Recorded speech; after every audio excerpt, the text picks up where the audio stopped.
청와대가 조금 전 사드 배치 보고 누락 사건에 대한 조사 결과를 발표했습니다.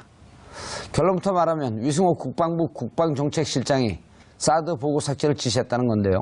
좀 더 자세한 내용을 전문가 세 분 모시고 말씀 나눠보도록 하겠습니다. 뉴스톱 김준 팩트체커는 계속 자리 지켜주고 계시고요. 김종대 정의당 강철이 자리하셨습니다. 안녕하세요. 의원이라고 소개 안 했어요, 제가. 다 압니다. 대통령보다도 유명해요? 그렇게 물으면 안 되고. 다 아시니까. 알겠습니다. 자, 이종훈 평론가. 자리하셨습니다. 네. 예. 안녕하십니까. 이종훈 격투기 선수가 있거든. 자꾸 그 사람 생각이 나. 네. 개그맨도 있습니다. 그래요? 그럼요. 이종훈 선수 전력이 어떻게 되는 줄 아세요? 오전 5패. 예. 분발하겠습니다. 좀 품격 있게 해주세요. 아니, 팩트를 얘기하는 건데 오전 5패. 아, 그래요? 그러면 왜 이렇게 품격이 없어요? 그래서 퇴출되는 선수. 알겠습니다. 김 의원님. 오늘 보고 한 거, 세게 보고 했어요. 그렇죠. 근데 무슨 정치적 여기에 어떤 의미를 부여한 게 아니고 있는 그대로 사실을 공개한 것 같던데요? 네, 맞습니다. 그러니까 두 가지 사항이에요. 자, 첫 번째는, 왜 6기가 다 한국에 들어와 있었는데, 성주 사드 부지에 2기만 들어온 걸로 지금까지, 언론에도 발표 안 하고, 심지어는 대통령한테까지도 보고 안 했느냐. 4기가 더 있지 않느냐. 이 부분인데, 최초에 국방부가 아마 26일 날, 지난달 26일 날. 지지난달입니다, 이제. 그렇습니다. 청와대 보고서에서는 초안에 넣었다가, 국방부 정책실장, 위승락 씨죠. 지금 3스타예요. 위승호 씨인가요? 위승호 씨. 위승호 씨. 맞습니다. 청와대 정작 보고서에서는 삭제해버렸다. 그로 인해서 대통령을 기망하게 됐다는 이야기입니다. 그러면 이제 사드가 어디까지 진행되는지 알아야 문재인 대통령은 후에 주변 중국하고 외교에서 사드를 외교 카드로 활용하겠다고도 했고 또 6월 이제 하순이면 한미 정상회담 열리는데 어떻게 돌아가는지 사정은 제대로 알아야 그 다음 행보를 하건 말건 할 거 아닙니까? 그런 정상 외교의 주요 의제인 사드에 대해서 불성실하게 또는 고의적으로 이 부분을 누락함으로써 기망했다. 이 얘기입니다. 이게 첫 번째예요. 두 번째는 이 사드의 배치 자체가 너무 비정상적입니다. 4월 26일 날 성주에 새벽에 들어왔죠. 70여 호에 150명 정도 사는 성주 초전면 소성리. 아주 작은 마을인데 여기에 경찰 8,000명이 새벽 4시에 들이닥쳐가지고 집집마다 다 봉쇄하고 그다음에 사드가 전격적으로 들어왔는데 이걸 아무도 예상 못했거든요. 왜 이랬을까? 우선 환경영향평가가 안 됐는데 그런데 어떻게 사드를 저렇게 배치하지? 이게 대선 한가운데 의혹으로 제기됐던 겁니다. 그런데 오늘 국민소통 수석이죠. 윤영찬 수석의 발표에 의하면 당시에 이미 성주에서 환경영향평가를 간략하게 그러니까 정식으로 하지 않고 간략하게 환경영향평가를 퉁치고 넘어가려고 이미 이 사드 배치 강행을 위해서 사전 절차를 누락하려는 정황이 확인됐다. 이게 뭔 얘기냐? 환경영향평가를 안 하고도 배치할 수 있게끔 꼼수를 받겠다. 법 해석을 달리했다 이겁니다. 그러니까 대규모 전략적 환경영향평가라 그럽니다. 이런 큰 어떤 국책 사업의 경우에는 이게 어떤 환경에 미치는 영향을 다각도로 검토해는 전략적 환경영향 평가를 해야 되는데 그 해당 부지의 면적을 줄이는 방법으로 한 33만 제곱미터 정도로 실제 사드의 부지를 축소하는 방향으로 해서 간략한 간이 환경영향 평가만 하는 걸로 결정을 하고 사드를 들여왔다 이 얘기입니다. 이종훈 평론가님, 이게 이제 조사가 돼야 되겠지만 이 두 얘기를 지금 종합을 해보면 자, 4월 26일 날 지금 김종대 의원님이 말씀하셨듯이 전격적으로 군사작전 하듯이 이제 치고 들어온 게 그 이전에 보면 4월 16일 날 대선 이후로 가야 될 것 같다라고 이제 대정부 질의 과정에서 그런 얘기가 나와요. 그러다가 10일 만에 전격적으로 들어가는데 지금 보면은 4기를 반입된 거를 얘기하지 않았고 환경영향평가를 피했고 이거 보면은 4월 26일 날 6기를 만약 다 놓아버렸으면 환경영향평가 안 받고 왜 다 놓냐라고 하는 이런 논란의 여지가 있을 수 있을 것 같다고 대통령 미리 짐작에 판단하고 있었던 거 아니에요? 그러니까 2기를 갖다가 알박기를 해놓고 기회가 보면 슬그머니 4기를 누려고 그랬던 것은 아닌가? 그렇죠. 그러니까 환경영향평가 받고 난 뒤에 나머지를 넣으려고 생각한 거죠. 아니 환경영향평가도 이제 안 받아도 되잖아요. 33. 안 받아야 되는 건 아니죠. 그러니까 예. 간이로 예. 간이로 받고 예. 그게 지나면 4기를 마저 누리려고. 그게 6월 말이에요. 예정 시점이. 그러니까 이 4기가 들어오는 시점은 예. 6월 말에 간이로 끝나고 난 다음 환경영향평가를 그 이후에. 하고 그 직후에 들어올 그런 시나리오예요. 지금. 그래서 약간의 그럼 이런 꼼수가 슬그머니 어둠을 타고 그렇죠. 하고 그런 건 쥐새끼들이 하는 짓인데. 그런 거죠. 그래서 70만 제곱미터인데, 예. 그죠? 그러니까 33만 제곱미터, 37만 제곱미터 이렇게 나눈 거잖아요. 나눈 거죠. 네. 근데 그 33만 제곱미터가 좀 안 되죠. 32만 7천인가? 32만 8천인가 얼마 해요. 그래서 33만 밑으로 딱 일부러 첫 번째 환경영향평가 받는 부지는 그렇게 딱 떨군 겁니다. 그건 거죠. 이게 일부러 떨군 거죠. 그러니까 그렇게 해야 간이로 받으니까. 33만 예. 평방미터가 넘어가게 되면 무조건 전략 환경평가 그렇죠. 1년 동안 받아야 되는 거예요. 바로 봄, 여름, 그거죠. 가을, 겨울. 그걸 피하기 위해서. 그래서 부지를 그렇게 그림을 일부러 그렇게 만들다 보니 이게 약간 이게 정치적으로 보통 이게 선거구 획정할 때 게리맨더링이라 그러잖아요. 그렇죠. 한쪽으로 쑥 들어가게. 예. 이번에 지금 부지가 그렇게 그려져 있다는 거 아니에요. 이렇게 가운데가 푹 한 군데가 파져 있다는 거죠. 예. 그러니까 일부러 자기적으로 그렇게 맞추려다 보니까. 아하. 자, 그리고요. 오늘 청와대 발표가요. 이게 완결판이 아닙니다. 그렇죠. 청와대가 중간 결과죠. 배경 설명까지 예. 자세히 안 해서 그런데 현재까지 저들의 증언에 따르면 위승호 정책실장이 했다고 하더라. 라고 하는 게 좀 더 정확한 오늘 발표 내용입니다. 예. 자, 생각을 해보십시오. 정책실장이 저렇게 중요한 사안을 혼자서 결정해서 넣어. 이렇게 할 수 있나요? 상식적으로. 그거 나한테 물어봤어요, 진행자한테. 안 되죠. 그러니까 그런 일은 절대 불가능하다는 겁니다. 아마 김종대 의원님 잘 아실 겁니다. 예. 그러니까 자기네들끼리 입을 다 맞췄겠죠. 예. 그래서 이 지금 뭐 보건 누락 관련해서 청와대 조사를 한다는데 누가 총대를 맬 거냐. 결국은 정책실장이 총대를 매기로 하고 그렇게 증언을 맞춰서 했을 가능성이 높지 않나. 여기서 또 꼼수를 부리고 있는 라고 저는 생각을 합니다. 그러니까 아니면 생각을 해보세요. 환경 권한대행이 이 중요한 사안에 대해서 관심이 없었겠습니까?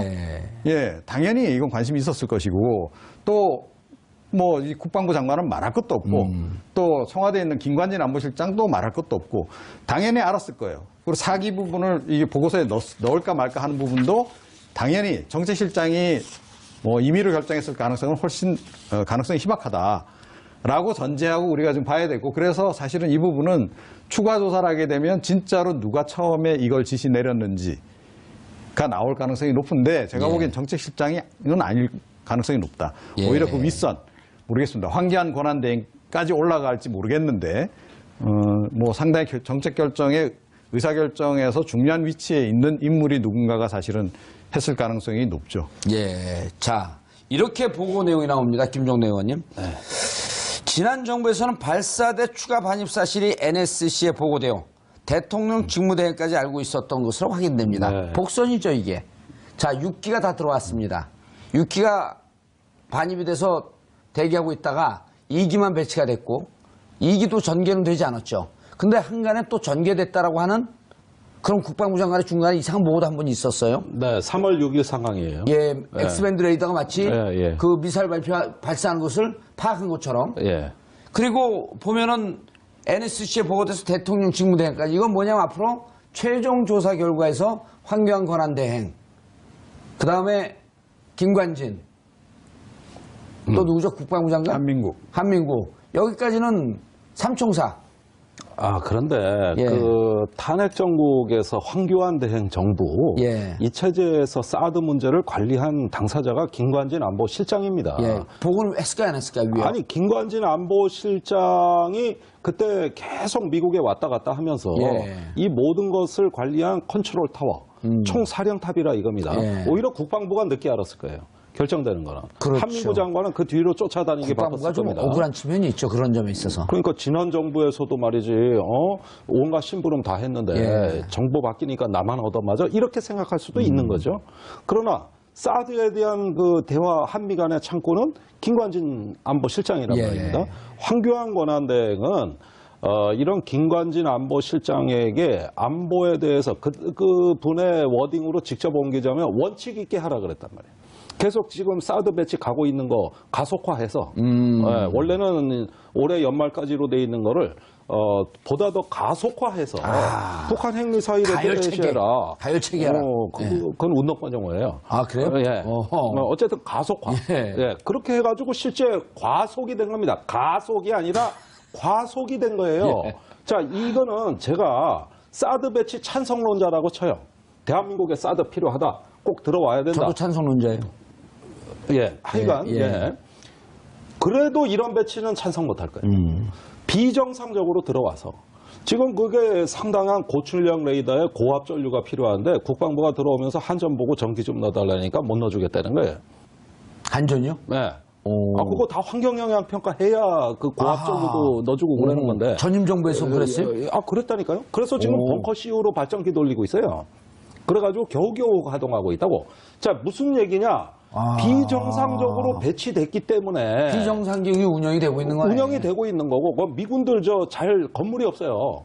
그 옆에 천막 치고 있고 예, 밥 먹어야 되잖아요. 예. 헬기로 지금 매일 식사 나르고 있어요. 그러니까 이게 도대체 제대로 가동되는 것도 아니고 그러고 환경영향 평가 그 간이 평가도 못했기 때문에 예. 한 삽도 못 듭니다. 한 삽도. 그러니까 공사를 못하고 잔디밭 위에 그 골프장에 알루미늄 패드를 깔고 그 위에 얹은 거라고. 그래 놓고 초기 작전 능력이 지금 확보됐다는 것을, 확증해야 되니까 무리하게 돌린 겁니다. 이거를. 지금 전기도 제대로 안 들어가는 데서. 그러다 보니까 제가 보기에는 이렇게 하면 사드라는 전략무기 자체도 그 효용성이 매우 떨어지고 예. 또 공연이 이거를 가속화하는 바람에 그게 과속이 돼가지고 사고가 난 거라고요. 그래가지고 지금 주민들 막 부상자가 20명이 넘게 속출하고 또 이후에 절차적 정당성 시비에 걸려든 겁니다. 이걸 다 제대로 절차적으로 해도 돼요. 그런데 안 했단 말이죠. 그거는 대선 한복판에 이 사드가 들어오게 하려고 무리수를 두다 보니까 그렇게 된 겁니다. 알박기라고 계속 우리가 얘기했던 게 과도한 추정이 아니었었네요. 예. 그러니 이제 새로 집권한 문재인 정부 입장에서는 예. 도대체 이게 그때 어떻게 된 내막이냐 굉장히 알고 싶어 할 거 아니에요. 예. 알고 싶고 좀 나한테 자료, 정보 좀 보고 좀 가져와 봐라. 이렇게 기다렸는데 가져오는 거 보니까 하나마나 한 얘기거든. 예. 진짜 내용이 다 누락이 돼 있거든요. 그러니까 이제 폭발한 거죠. 그리고 이게 폭발한 게 그냥 무슨 감정의 경로였다라고 그러는 거 언론에서 잘못한 거고 국민의 입장에서 명확히 알아야 될 것을 국민이 선출한 대통령 입장에서는 당연히 지시해야 되는 거 아니에요? 그렇습니다. 그런데 그 정의용 안보실장 이야기가 예. 청와대 안보실 이제 실장돼서 예. 가보니까 A4지 한 장 안 남아 있더라는 거 아닙니까? 그렇죠. 청와대 컴퓨터에 자료 다 지워져 있더라는 거 아니에요. 그러니까 이거는 누굴 붙잡고 물어봐야 될지 저도 이런 문제 궁금해서 예. 정권 바뀌자마자 많이 뛰어다녔죠. 우선 주한미국 그 대리대사 제가 만나가지고 항의했어요. 아니 도대체 그런 식으로 배치하는 나라가 어디냐. 무슨 공사판 앞으로 될 건데 거기에 전략무기를 갖다 놓냐. 그러니까 아니 한국 정부하고 협의해서 된 거다. 우리 일방적으로 안 했다. 그러니까 국방부에 또 물어보죠. 아니 도대체 그런 결정을 어떻게 하냐 그러면 미국 정부하고 협의한 거다. 우리가 일방적으로 한 거 아니다. 이렇게 떠넘기길래 아하. 한미가 그러니까 이거를 알고 싶어하는 사람 입장에서 약이 바싹바싹 오르는 거예요. 아 여전히 기망하는구나. 여전히 갖고 노는구나. 이런 생각을 가질 수 있는 거고 내가 정상 외교를 하려면은 지금 이걸 군기를 잡아가지고 실체를 파악해 놔야 그 다음 스텝이 나간다 이겁니다. 외교안보가. 예, 군기 잡는다는 하는 표현은 적절치 않고 정상화 시키는 거죠. 아니 군기 잡는 건 뭐 없는 걸 억지로 막 정신 차리게 하는 건데 네. 그런 측면도 있잖아요. 그래서 그것은 정상화 시키는데 이정훈 평론가님, 네. 지금 이제 김종대 의원님께서는 최근에 진행됐던 4월, 5월, 6월까지 이 과정까지 했는데 어찌 보면 사실은 지난해 7월 8일, 7월 5일 날 배치하지 않겠다고 하면서 7월 8일 날 배치하겠다고 했고 그리고 배치하겠다고 결정하고 난 다음에 중국의 보복이 두렵지 문제가 되지 않냐. 그러니까 지난해 말에 뭐라 그러냐면 한중간 경제 구조가 너무 긴밀하게 연결되어 있기 때문에 또 고단위로 나가 있기 때문에 그래 경제 보복하지 못합니다. 올 1월에서도 그거 문제된다고 하니까 보복 못한다고 계속하다가 지금 엄청난 보복을 받고 있잖아요. 여기서부터 다 조사해야 되는 거 아니에요? 그러니까 이제 처음부터 조사하는 건 맞고요. 예. 이제 어찌됐건 첫 단추를 깬 거 아닙니까? 그러니까 이제 앞으로 추가 조사가 반드시 자기들 이루어져야 된다. 깼는 줄 알고 딱 봤더니 안 들어간 거지, 아직 단추가. 라고 이제 생각을 하고요. 예. 그러니까 제가 바로 그 경우예요. 그러니까 저는 사드 배치 찬성론자인데 절차적으로는 이건 도대체 상식적이지 않다. 예. 아, 우리 다 찬성론자네, 네, 그럼. 절차적으로 됐다. 문제가 있다라고 이제 생각하는 바로 그런 사람 중에 한 사람으로서 이건 누가 보더라도 진짜 이상하다라는 거예요. 예. 그런데 미국 정부도 해명하는 걸 보면 석연치가 않아요. 그리고 한국 정부 역시 마찬가지. 그러니까 이런 경우에는 역시 뭔가 업자하고 개입이 돼 있다라고 우리가 추정할 수밖에 없고. 가리는 자가 범인이다. 그렇죠. 제가 보기엔 그래서 역시 로키드 마틴이 뭔가 역할을 분명히 한 아니, 것 이제 거기까지 같다라고 이제 넘어가지 생각을 하는 마시고. 거고요. 추정이 그렇습니다. 그래서 예. 움직인 거 맞고, 그리고 조금 전에 이제 그 발표가 이제 7월 8일 날 나오고, 그 전에 이제 국회에서 대정부 질의할 때는 한민구 장관은 절대 그런 일 없다. 이거 뭐 도입 안 할 거다라고, 배치 안 할 거다라고 얘기를 했는데, 사실 한민구 장관도 그때 나중에 사실은 알았다는 거 아니에요? 예. 자, 그러니까 한민구 장관도 배제돼 있었다는 겁니다. 예. 윤병세 외교부 장관은 바지 고치러갔고. 예. 백화점에. 그러니까. 그러니까 이 두 사람 다 멀리 배제된. 떨어진 백화점에. 그렇죠. 두 사람이 배제된 상태에서 그럼 일이 진행됐다 그러면 누가 이걸 주도했을까? 그러니까 결국은 역시 김종대 의원께서 말씀하셨듯이 우리가 합리적으로 의심할 수밖에 없는 인물은 김관진 안보실장이라고 이제 봐야 되는 거고요. 전체 그림은 김 의원님, 전체 그림은 어느 정도 좀 이제 맞아 떨어지는 것 같아요. 그러니까 6월 말에 간단한 환경 평가를 받기 전까지는 좀 비공개로 살금살금 하고 있다가 환경영향평가 받고 나면 맞아 4기까지 놓아서 1포대는 완성을 시키려고 했던. 예. 1포대 완성시키게 되면 나머지 7개 포대 금방 들어가는 거거든요. 예. 자, 그렇게 보면은 왜 이 부분이 예. 문제가 되냐면은 기억하실 겁니다. 작년에 성주로 그 부지가 결정된 아마 7월 10일인가 11일경이었을 예. 거예요. 이때 저도 성주에 가 있었습니다만 그날 한민구 장관이 성주 군민들을 앞에 나섰죠. 그렇죠. 그 황교안 권한대행에 가서 계란 맞은 날입니다. 그때 이게 환경에 이상이 없다는 걸 제 몸으로 시험하겠습니다. 제가 레이더 앞에 가서 쓰겠습니다. 누가 한민구 장관이? 예. 인체해 없습니다. 그 다음에 두 번째 또 내려간 게 그 뒤에 한 달 뒤입니다. 아하. 그래가지고 성주 그 주민 대표자들한테 뭐라고 얘기했냐면은 환경 영향 평가를 확실히 투명하게 누구나 납득할 수 있게 하겠다. 이걸 주민들에게 약속을 해준 거예요. 그러면 지금까지 국방부가 민의를 거슬러 가면서 현지 주민들한테 한마디 설명 없이 마구마구 정책 결정을 하는 와중에서도 딱 한 가지 오로지 약속한 거는 환경영향평가 한 가지입니다. 근데 이제 근데, 그때는 예. 그때 7월인데 환경영향평가 하려면 1년이 걸리고 그건 그러면 12월 대선 전에 배치할 수 있겠다라고 나름대로 계산이 있었는데 느닷없이 촛불이 일어난 거 아니에요? 그러니까 대통령 선거가 빨라지니까 사드 배치도 같이 빨라진 빨라진 거예요. 거죠. 이게 두 개가 달리기 경쟁을 한 거라고. 그래가지고 원래 그때 발표할 때 배치 시기는 언제냐? 올해 12월입니다. 예. 올해 12월까지 시간을 두고 배치한다 그랬어요. 그런데 12월 대선이 5월로 땡겨져. 11월에 미국 미 대사관과 사령관이 그 얘기를 하잖아요. 8, 9개월 뒤. 그러니까 11월에 8, 9개월 뒤니까 7월이나 8월로 몇 개월 당겨지더라고. 네. 막 촛불이 타오르니까. 그러죠. 그러다가 대선 일자 확정되니까 더 땡겨져서 예. 4월로 땡겨. 아하. 이게 모든 게 정치 일정하고 사드 배치 시기하고 딱딱 맞아 떨어져. 정치 일정이 면접이라면. 그리고 그때 그 청기 누설을 한 사람이 있어요. 예. 예, 그 미 8군 사령관입니다. 예. 그때 작년 12월이었어요. 그 예. 기자 간담회에서 정확히 이렇게 표현합니다. 한국의 정치 상황이 불안정해지고 있다. 한국의 정치적 조건에 따라 컨디션, 정치적 상황 조건에 따라서 사드 배치 시기가 조정될 수 있다. 이렇게 얘기합니다. 청기 누설을 했네. 예. 저는 그때 이렇게 알아들은 거예요. 사드는 몇 년 후가 될지 모르는 북한 미사일 요격용이 아니고 예. 대선에서 야당 후보 요격용인 일종의 정치 무기 아니냐. 아니 정치 일정하고 사드 배치가 무슨 그러네요. 관계가 있냐. 이러면서 이제 굉장히 핏대를 높인 거죠. 이종훈 평론가님, 네. 한민구 국방장관이 시인이에요? 이 사람이? 시 쓰나요?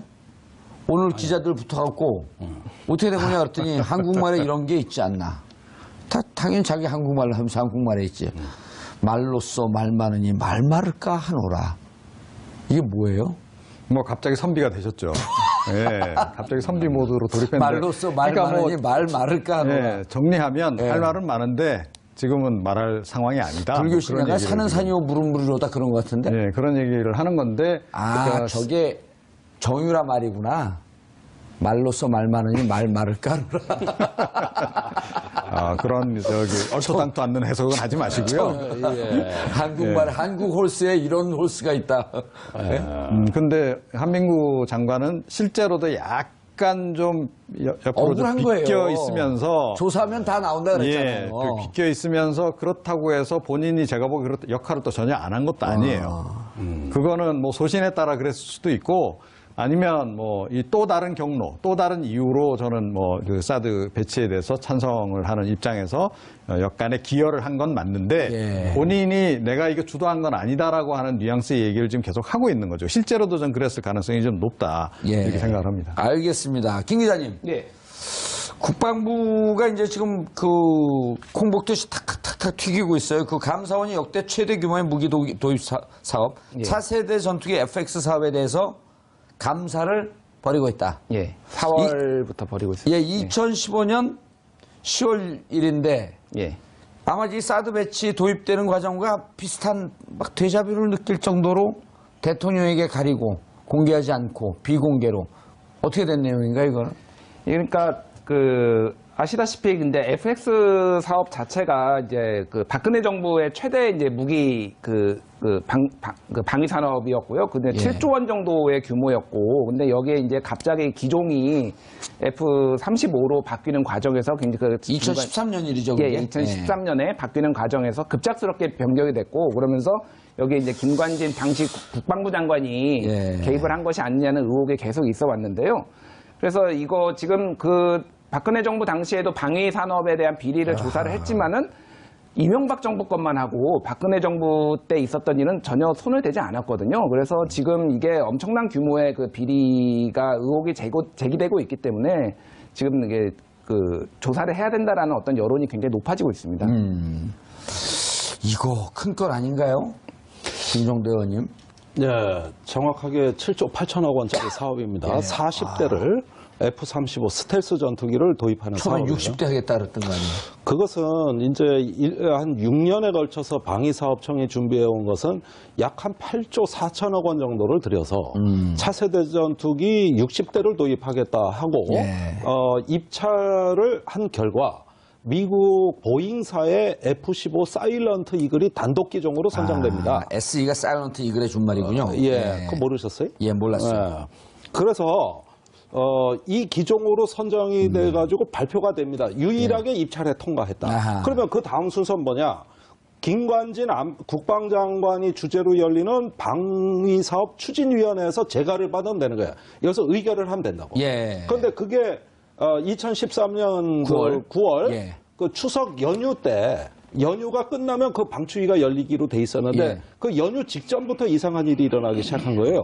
그 입찰에 통과한 F-15 사일런트 이글이 스텔스 기종도 아니고 또 여러 가지 어떤 조건이 안 맞아서 사업을 재검토해야 된다. 어허. 이런 이야기를 국방부 전력자원실장이 여러 군데 이 추진위원들 19명을 상대로 해서 이제 작업이 들어간 겁니다. 그다음에 막상 연휴가 끝나고 방추위가 열렸는데 2명이 민간위원이 부동의하고 이건 절대 서명 못한다. 나머지 17명이 부동의안에 서명했어요.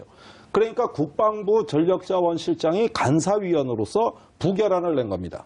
거기에 2명을 제외한 나머지들이 서명을 합니다. 부결을 이제까지 토의했고 결정된 거를 6년을 해온 걸. 거기서 부결하는 안을 결정하고 다시 평가가 들어가서 입찰 끝에 이번에는 F-35로 기종을 선정해 주기 위해서 F-35가 비쌀 거 아니에요. 예. 대수를 줄여. 그래서 총 사업비 내에서 그 F-35가 구매가 가능하도록 사업 계획을 다시 짭니다. 그 다음에 요구 성능에 스텔스 기능을 집어넣죠. 이렇게 하면은 이 평가 하나만 하예요. 그래서 F-35로 다시 기종이 변경되는 걸 안을 다시 올려가지고 방출위에서 이번에는 이거를 가결을 시켜버리는 사건이 되는 것이죠. 그때 우리가 이종훈 평론가님 그때 우리가 이게 2012년에 박근혜 당시 대선 후보가 이명박 정부에다가 뭐라 그러냐면 차세대 전투기 사업은 다음 정권으로 넘겨라. 그럴 때 우리가 농담 비슷하게 이렇게 얘기를 했어요. 그 MB 정부는 4대강으로 많이 먹었으니 방위산업 우리가 좀 먹게 놔둬라.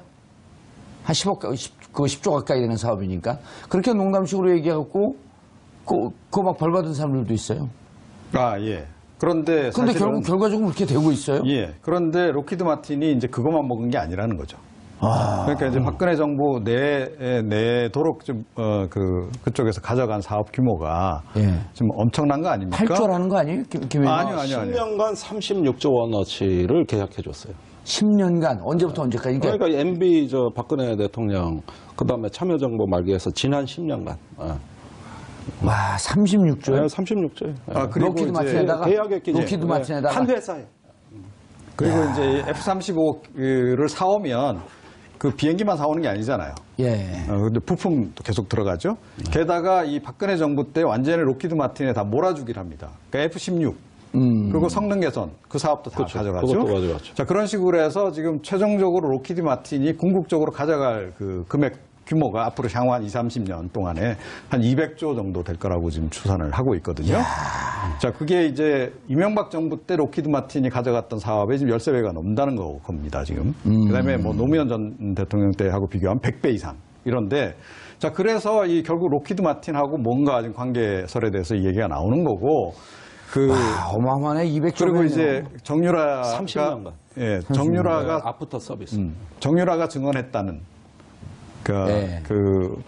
자기 아버지는 김관진 아저씨하고만 형아오한다. 아오한다. 그거가 이제 같이 연결이 돼서 지금 뭔가 지금 그 라인에서 움직이지 않았을까. 사실은 그러니까 F-35로 기종 변경이 일어난 직후에 뭔가 비선이 개입했다라는 소문이 파다했어요. 파다했고 뭐 그때 당시 비선함이라고 하면 정윤회 씨가 주로 거명이 많이 됐고 정윤회 그리고 이제 최순실도 살짝 거론이 됐었고 이미 그랬다는 거지 그 시기에.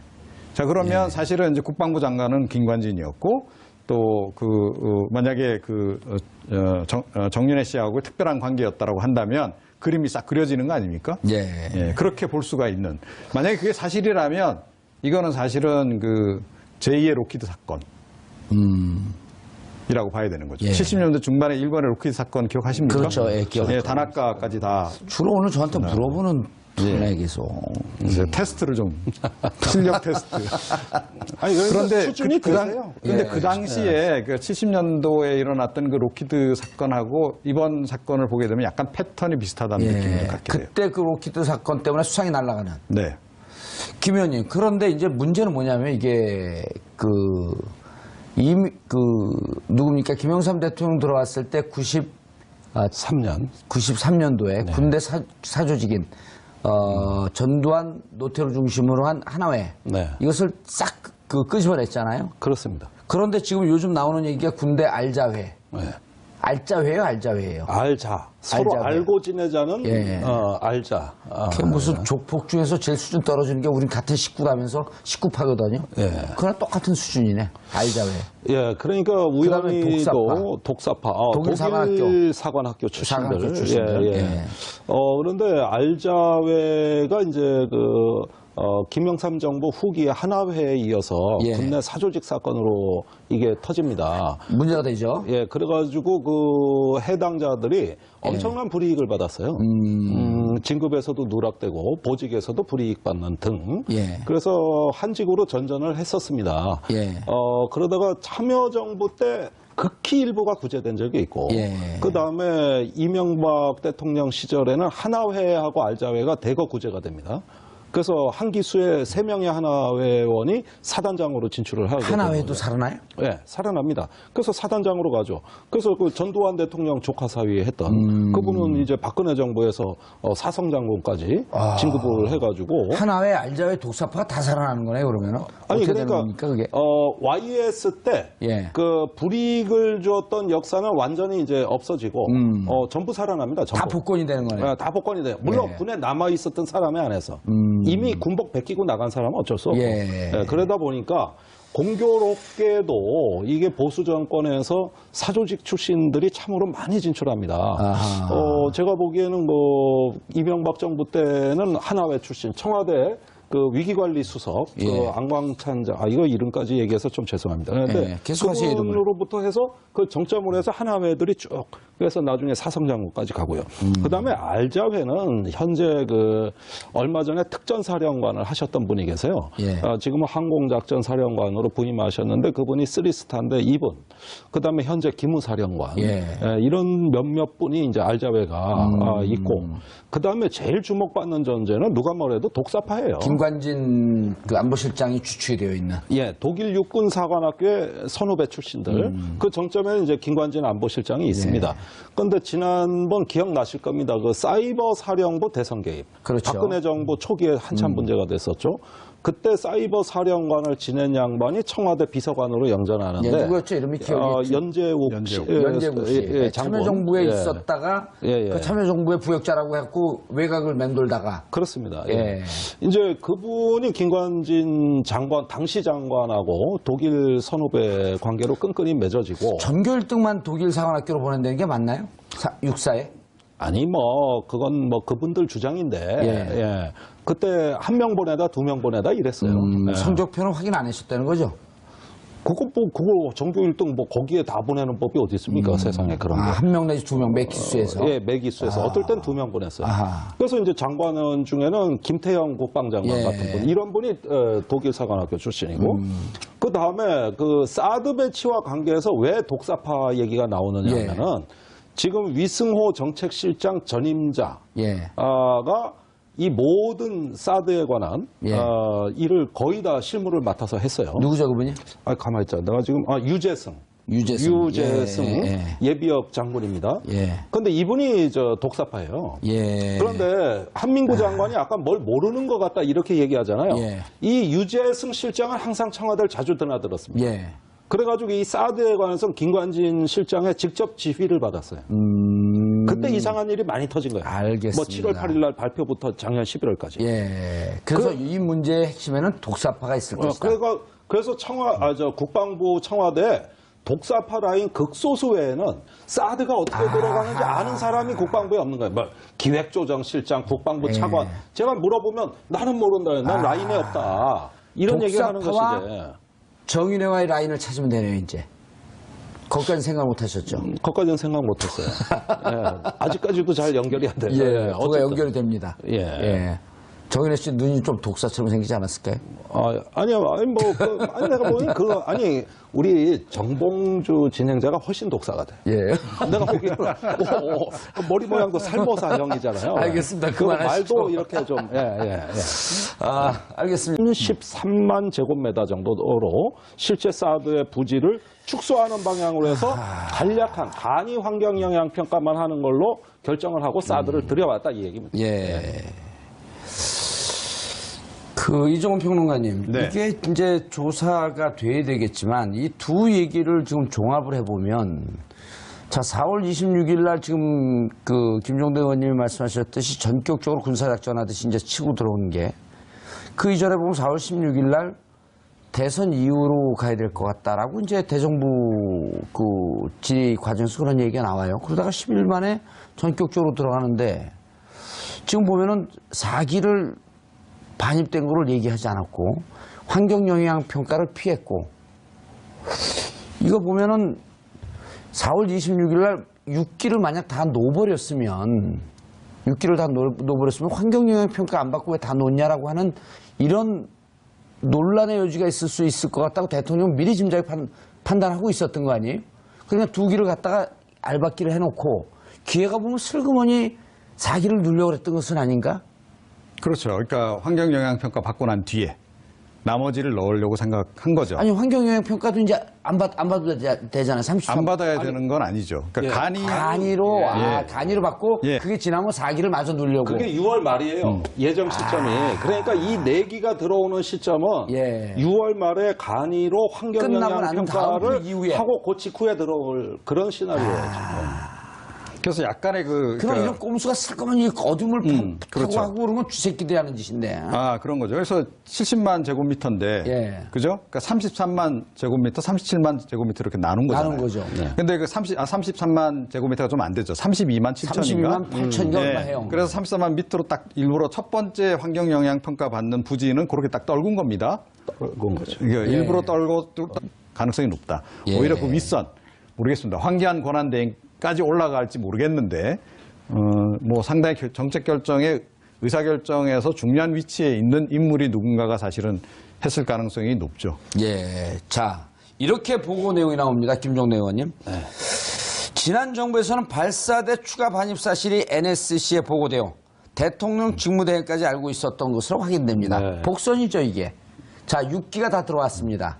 6기가 반입이 돼서 대기하고 있다가 2기만 배치가 됐고 2기도 전개는 되지 않았죠. 근데 한간에 또 전개됐다라고 하는 그런 국방부 장관의 중간에 이상한 보고도 한 번 있었어요. 네, 3월 6일 상황이에요. 예, 엑스밴드 레이더가 마치 예. 그 미사일 발사하는 것을 파악한 것처럼. 예. 그리고 보면은 NSC에 보고돼서 대통령 직무대행까지. 이건 뭐냐면 앞으로 최종 조사 결과에서 환경 권한 대행. 그 다음에 김관진. 또 누구죠? 국방부 장관? 한민국. 여기까지는 삼총사.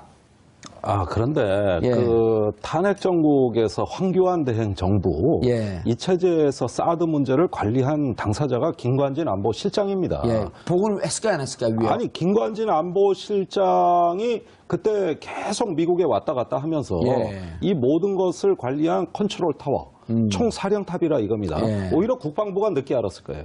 결정되는 거는. 그렇죠. 한민구 장관은 그 뒤로 쫓아다니기 국방부가 바빴을 좀 겁니다. 억울한 측면이 있죠. 그런 점에 있어서. 그러니까 지난 정부에서도 말이지, 온갖 심부름 다 했는데 예. 정부 바뀌니까 나만 얻어맞아 이렇게 생각할 수도 있는 거죠. 그러나 사드에 대한 그 대화 한미 간의 창구는 김관진 안보실장이란 예. 말입니다. 황교안 권한대행은 이런 김관진 안보실장에게 안보에 대해서 그 분의 워딩으로 직접 옮기자면 원칙 있게 하라 그랬단 말이에요. 계속 지금 사드 배치 가고 있는 거 가속화해서 청와대 정작 보고서에서는 삭제해버렸다. 그로 인해서 대통령을 기망하게 됐다는 이야기입니다. 그러면 이제 사드가 어디까지 진행되는지 알아야 문재인 대통령은 후에 주변 중국하고 외교에서 사드를 외교 카드로 활용하겠다고도 했고 또 6월 이제 하순이면 한미 정상회담 열리는데 예. 어떻게 돌아가는지 사정은 제대로 알아야 그 다음 행보를 하건 말건 할 거 아닙니까? 그런 정상 외교의 주요 의제인 사드에 대해서 불성실하게 또는 고의적으로 이 부분을 누락함으로써 기망했다. 이 얘기입니다. 예. 이게 첫 번째예요. 예. 두 번째는 이 사드의 배치 자체가 너무 비정상적입니다. 4월 26일 날 성주에 새벽에 들어왔죠. 예. 70여 호에 150명 정도 사는 성주 초전면 소성리. 아주 작은 마을인데 여기에 경찰 8,000명이 새벽 4시에 들이닥쳐가지고 집집마다 다 봉쇄하고 그다음에 사드가 전격적으로 들어왔는데 이걸 아무도 예상 못했거든요. 왜 이랬을까? 우선 환경영향평가가 안 됐는데 그런데 어떻게 사드를 저렇게 배치하지? 이게 대선 한가운데 의혹으로 제기됐던 겁니다. 그런데 오늘 그 국민소통 수석이죠. 윤영찬 수석의 발표에 의하면 당시에 이미 성주에서 환경영향평가를 간략하게 그러니까 정식으로 하지 않고 간략하게 환경영향평가를 퉁치고 넘어가려고 이미 이 사드 배치 강행을 위해서 사전 절차를 누락하려는 정황이 확인됐다. 이게 뭔 얘기냐? 환경영향평가를 안 하고도 배치할 수 있게끔 꼼수를 부리겠다. 법 해석을 달리했다 이겁니다. 그러니까 대규모 전략적 환경영향평가라 그럽니다. 이런 큰 어떤 국책 사업의 경우에는 이게 어떤 그 환경에 미치는 영향을 다각도로 검토해는 전략적 환경영향평가를 해야 되는데 그 해당 부지의 면적을 줄이는 방법으로 한 넓은 거죠. 그러니까 그렇게 해야 간이로 받으니까. 33만 예. 평방미터가 넘어가게 되면 무조건 전략 환경 평가 그렇죠. 1년 동안 받아야 돼요. 예, 바로 봄, 여름, 그거죠. 가을, 겨울. 그걸 피하기 위해서. 그래서 부지를 그렇게 그림을 일부러 그렇게 만들다 보니 이게 약간 이게 정치적으로 보통 이게 선거구 획정할 때 게리맨더링이라 그러잖아요. 그렇죠. 한쪽으로 쑥 들어가게. 예. 이번에 지금 부지가 그렇게 그려져 있다는 거 아니에요. 이렇게 가운데가 푹 한 군데가 파져 있다는 거죠. 예. 그러니까 일부러 자기적으로 그렇게 맞추려다 보니까. 아하. 자, 그리고요. 오늘 청와대 발표가요. 이게 완결판이 아닙니다. 그렇죠. 청와대가 중간 결과죠. 배경 설명까지 예. 자세히 안 해서 그런데 현재까지 저들의 증언에 따르면 위승호 정책실장이 했다고 하더라. 라고 하는 게 좀 더 정확한 오늘 발표 내용입니다. 예. 자, 생각을 해보십시오. 정책실장이 저렇게 중요한 사안을 혼자서 결정해서 빼, 넣어 이렇게 할 수 있나요? 상식적으로. 그거 나한테 물어봤어요, 진행자한테. 안 되죠. 그러니까 그런 일은 절대 불가능하다는 겁니다. 예. 아마 김종대 의원님 잘 아실 겁니다. 예. 그러니까 자기네들끼리 입을 다 맞췄겠죠. 예. 그래서 이 지금 뭐 보건 누락 관련해서 청와대 조사를 한다는데 누가 총대를 맬 거냐. 결국은 정책실장이 총대를 매기로 하고 그렇게 증언을 맞춰서 했을 가능성이 높지 않나. 여기서 또 꼼수를 부리고 있는 라고 저는 생각을 합니다. 그러니까 아니면 생각을 해보세요. 황교안 권한대행이 이 중요한 사안에 대해서 관심이 없었겠습니까? 예, 당연히 이건 관심이 있었을 것이고 또 뭐 이 국방부 장관은 말할 것도 없고 또 청와대에 있는 김관진 안보실장도 말할 것도 없고 당연히 알았을 거예요. 그리고 사기 부분을 이 보고서에 넣을까 말까 하는 부분도 당연히 정책실장이 뭐 임의로 결정했을 가능성은 훨씬 가능성이 희박하다라고 전제하고 우리가 좀 봐야 되고 그래서 사실은 이 부분은 추가 조사를 하게 되면 진짜로 누가 처음에 이걸 지시 내렸는지가 나올 가능성이 높은데 제가 보기엔 정책실장이 이건 아닐. 청와대가 조금 전 사드 배치 보건 누락 사건에 대한 조사 결과를 발표했습니다. 결론부터 말하면 위승호 국방부 국방정책실장이 사드 보고 삭제를 지시했다는 건데요. 좀 더 자세한 내용을 전문가 세 분 모시고 말씀 나눠보도록 하겠습니다. 뉴스톱 김준 팩트체커는 계속 자리 지켜주고 계시고요. 김종대 정의당 강철 이빨 자리하셨습니다. 안녕하세요. 의원이라고 소개 안 했어요, 제가. 다 압니다. 대통령보다도 유명해요? 그렇게 물으면 안 되고, 다 아시니까. 알겠습니다. 자, 이종훈 평론가, 자리하셨습니다. 네. 예. 안녕하십니까. 이종훈 격투기 선수가 있거든. 자꾸 그 사람 생각이 나. 네. 개그맨도 있습니다. 그래요? 그럼요. 이종훈 선수 전력이 어떻게 되는 줄 아세요? 오전 5패. 아, 예. 분발하겠습니다. 좀 품격 있게 해주세요. 아니, 팩트를 얘기하는 건데 오전 5패. 아, 그래요? 그러면 왜 이렇게 품격이 없어요? 그래서 퇴출되는 선수. 알겠습니다. 김 의원님, 오늘 보고한 거 세게 보고했어요. 그렇죠. 근데 무슨 정치적 여기에 어떤 의미를 부여한 게 아니고 있는 그대로 사실을 공개한 것 같던데요? 네, 맞습니다. 그러니까 두 가지 사항이에요. 자, 첫 번째는, 왜 6기가 다 한국에 들어와 있었는데, 성주 사드 부지에 2기만 들어온 걸로 지금까지, 언론에도 발표 안 하고, 심지어는 대통령한테까지도 보고 안 했느냐. 4기가 더 있지 않느냐. 이 부분인데, 최초에 국방부가 아마 26일 날, 지난달 26일 날. 지지난달입니다, 이제. 그렇습니다. 청와대 보고서에서는 초안에 넣었다가, 국방부 정책실장, 위승락 씨죠. 지금 3스타예요. 위승호 씨인가요? 위승호 씨. 위승호 씨. 맞습니다.